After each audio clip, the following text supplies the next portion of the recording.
Chapter 13. The steel door groaned open, metal shrieking against metal, and the captives froze where they sat. The dim bulb overhead sputtered, throwing red, tinted light across the damp concrete walls. Every set of eyes turned to the doorway. Sheriff Ryan stepped inside. His presence seemed to fill the cramped chamber, the air thickening with it. He held a small ledger in one hand, his thumb smudged with ink. The other hand hung close to the baton at his hip. Claire tightened her arms around Ethan, pressing the boy's head against her shoulder. "Stay quiet," she said, though her own voice trembled. Cody planted himself in front of them, jaw set, but his hands balled into fists that shook despite himself. Across the room, Terry cursed under his breath. "Jesus, he's back." Kayla gripped his wrist hard, her fingernails digging into his skin. Ryan's gaze moved slowly across the group, a butcher's eye sweeping livestock. The ledger snapped open with a flick of his thumb. He spoke in a flat tone, more recitation than conversation. "One is required tonight." Ryan closed the ledger. "On your feet." Eric stammered, Why me?" His back pressed against the wall as if he could sink through it. "Stand," he breathed again, tone unchanging. Eric's legs trembled as he rose. Terry muttered, "God damn it," under his breath, gripping Kayla's hand until both their knuckles turned white. Ethan whimpered, muffled against Claire's shoulder. Ryan closed the distance in 3 strides, clamping his hand around Eric's arm. The grip was iron, immovable. Without another word, he dragged him toward the door. "Eric!" Cody cried out, straining against Claire's hold. Eric was yanked into the corridor. The heavy door slammed shut, the rumble reverberating through the chamber like a final judgment. The tunnel swallowed them in silence, except for the sheriff's boots. His shoes dragged against the concrete, his body pulled forward by the iron grip on his arm. The farther they went, the colder the air became, metallic and sharp, biting at the back of his throat. Behind the closed door of the holding room, the captives erupted. "Eric!" Cody fists slammed the wall until his knuckles split. His cries bled through the corridor, muffled but frantic. "Don't take him! Please!" Eric's voice cracked in panic. "Please, I didn't do anything. Don't..." "Quiet," Ryan said, his tone flat, unbending, heavy as stone. They turned a corner where the red light of emergency bulbs bled across the walls, painting the corridor in the color of dried blood. Pipes overhead, dripping condensation that spattered Eric's cheek, cold as ice. Through the stone, the captives' voices still carried. Cody's desperate pleading, Cody's guttural curses, Terry's cracked demands. The rumble trailed after them, fading but unrelenting. Ryan stopped before a steel door set deep in the wall. A panel of lights blinked above it, green and red alternating in a pattern that pulsed like a heartbeat. With one hand, he hauled Eric forward and pressed a switch. The door slid open with a groan, revealing sterile white light that spilled across the floor. The air smelled of disinfectant. Eric dug his heels into the concrete, shaking his head violently. "No, no, please!" His voice climbed into a scream that ricocheted down the tunnel. In the holding room, the others fell silent for a single, chilling heartbeat. Then Cody shrieked his name again, his voice splintering against the concrete as the door swallowed him whole. The scalpel caught the light as the alien raised it, steam rolling faintly from its sterilized blade. Eric's chest heaved against the straps, his screams ragged and raw, ricocheting through the sterile chamber. "Don't do this, please, I'll do anything." His voice cracked high and desperate. His arms strained uselessly, the leather biting deep into his wrists. The alien leaned close, nodules twitching, its cilia, mouthed smirk stretching wide. It spoke another phrase that gurgled like water down a drain. "Verthal, Ektora Shanal." Then came that rattle of laughter, wet and convulsive. the rumble of fluid boiling over in a cracked pipe. From beyond the walls, the captives could hear it all. Cody's cries rose into shrieks that shredded his throat. Cody pounded his fists bloody against the wall, roaring curses no one answered. Terry was shouting, "What are they doing to him?" While Kayla rocked and whimpered, "Don't listen, don't listen," Ethan clung to Claire, his own high screams mingling with hers. Meanwhile, far down another corridor, Sheriff Ryan moved into the docking chamber. It was no simple storage hall, it was a control center, panels each one showing a live feed from the surface. The diner booths, the empty sidewalks, the gas station counter, the highway's lonely stretch. Every angle of Derbie lay exposed on the wall of monitors, a stitched panorama of surveillance. Ryan stood before them like a conductor. His eyes flicked across each feed with casual precision, noting every face, every routine, every twitch of abnormality. On the gas station monitor, the image told him what he already suspected. The clerk unit slumped forward, posture broken, battery spent. Ryan muttered under his breath, a resonance closer to irritation than sympathy. "Knew you'd bottom out." He marked it off on his ledger with a scratch of ink. "One to replace." Behind him, the rows of docking pods glowed, red and green blinking in sequence like an industrial heartbeat. Human shells stood within, some already empty, eyed, drained to husks, others still faintly twitching, their systems rebooting. Cables fed into skull ports where crowns of bone should have been, feeding charge into vessels that never chose to stand there. Ryan found David's pod and keyed the release. The glass opened, steam billowing. David sagged forward, eyes half-lidded, lips parted but empty of breath. A faint green light pulsed at the back of his skull, where the docking port sat. Ryan pressed his thumb into the panel at David's nape. A soft click. The body spasmed once, then stiffened upright. The shine in his eyes sharpened faintly. Steady now. His jaw worked, producing words that sounded practiced, lifeless, scripted. "Derbie gas attendant, station ready, stock rotation complete." Ryan gave the slightest nod of satisfaction. Good enough. He dragged him toward the freight elevator at the chamber's far wall. On the monitors, the gas station feed danced again. The drained unit behind the counter slumped forward once, then went still. Dead weight.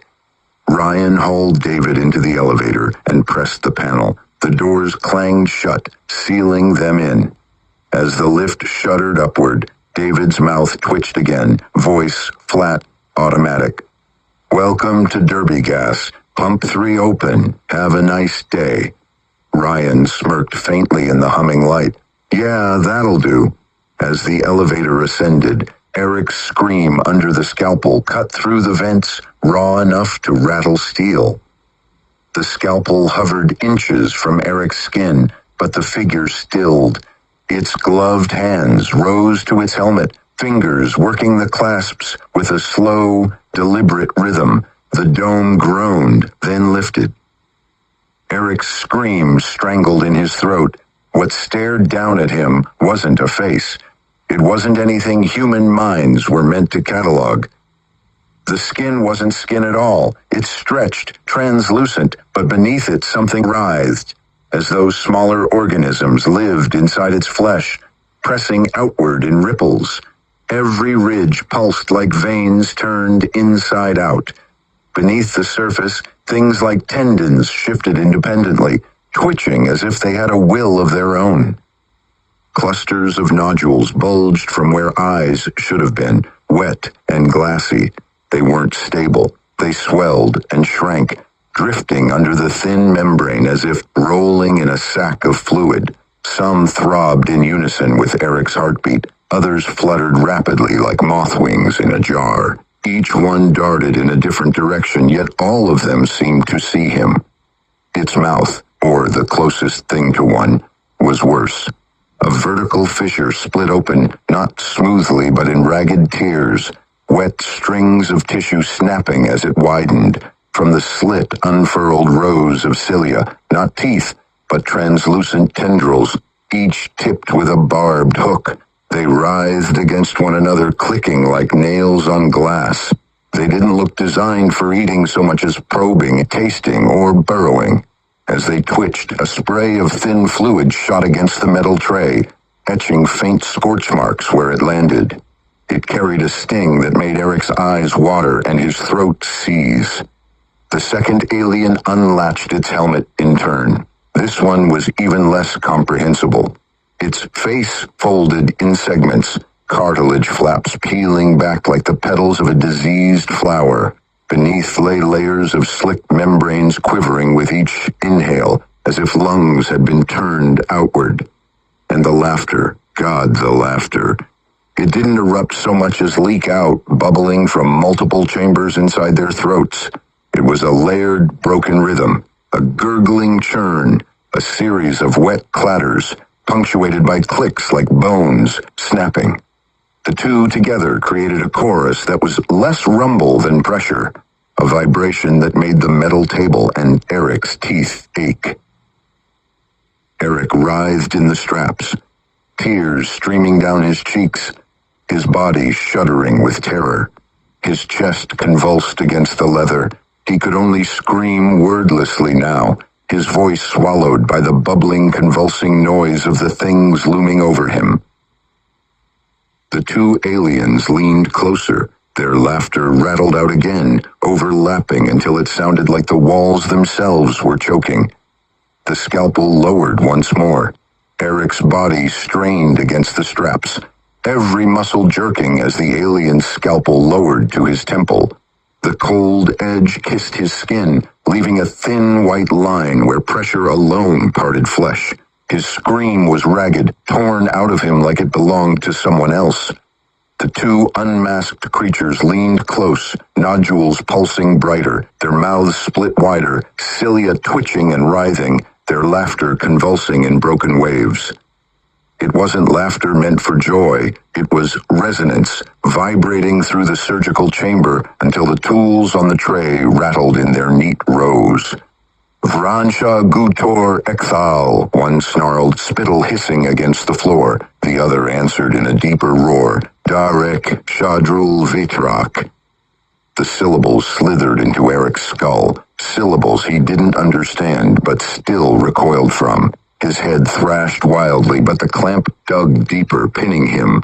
The scalpel bit.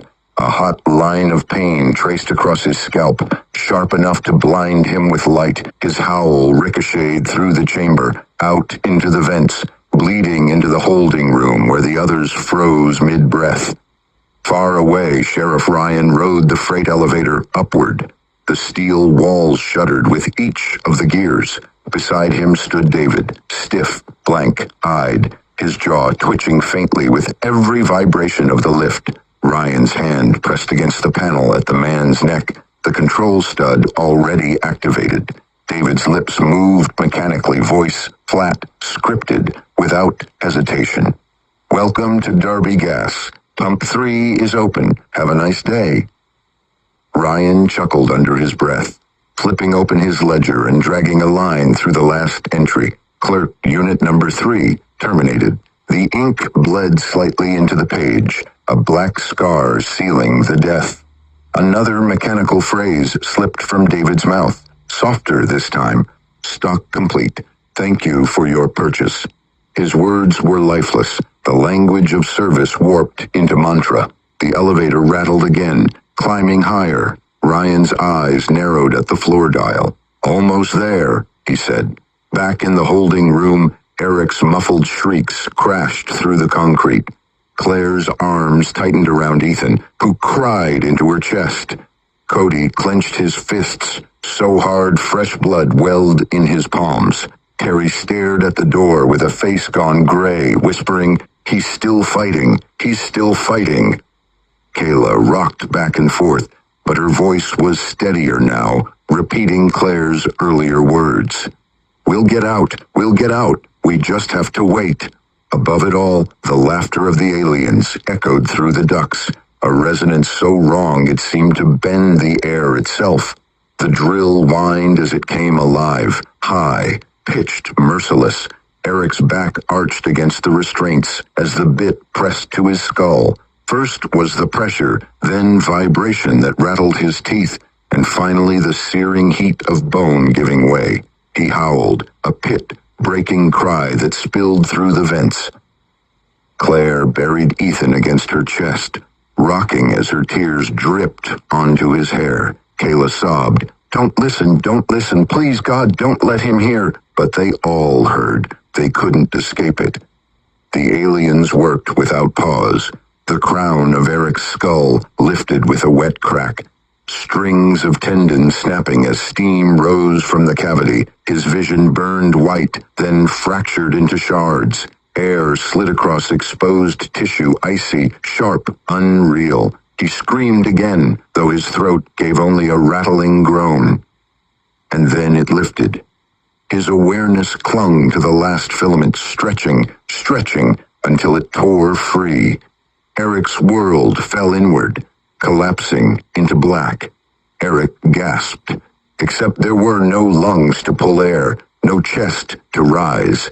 His awareness jolted like static sparking through a wire, and abruptly he wasn't on the table anymore. He was floating, suspended in suffocating cold.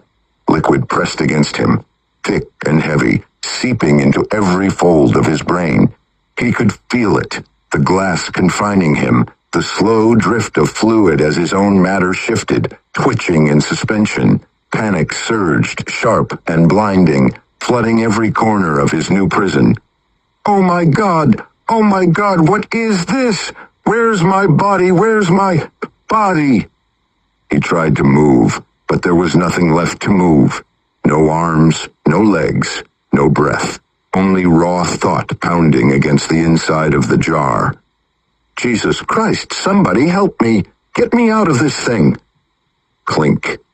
The rumble reverberated through him like a gong, rattling his awareness until he convulsed in thought. Stop! Don't touch me! Don't touch me! Oh God!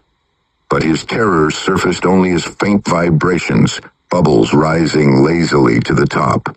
Another tap. Then came the laughter, wet, convulsive, layered, bubbling like drowned lungs gasping for air. The jar trembled with each burst, and Eric could only recoil inward, screaming silently in the prison that was now his existence. The walls of the chamber came alive in a sudden flood of light. Monitors snapped on, screen after screen buzzing to life. Images filled them. At first, they blurred, indistinct, but then Eric recognized them. They were his memories. His 8th birthday, candles buzzing as he leaned forward to blow them out.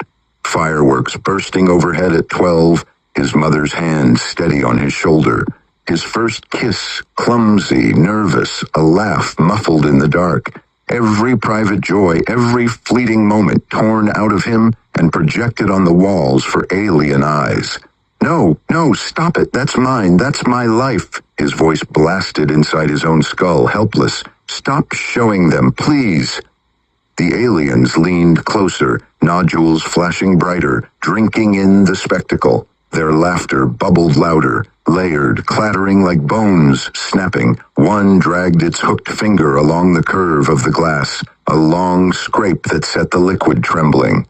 Another tapped again, clink, each strike a hammer blow against Eric's mind. The memories sped up. Childhood blurred into adolescence, then adulthood, one bleeding into the next. His first car, his first job, his mother's face at the kitchen table. Faster until the images smeared together in streaks of color, too much to hold.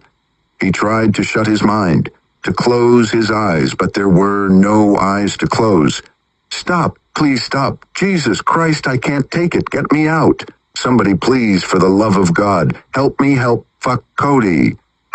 Mommy, But the jar only vibrated under the aliens' tapping, their laughter overlapping in waves that shook the chamber. His life kept pouring out, every secret stolen and every memory gutted.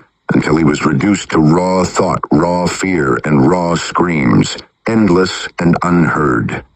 Eric's horror stretched on, infinite, as the liquid around him swallowed every plea.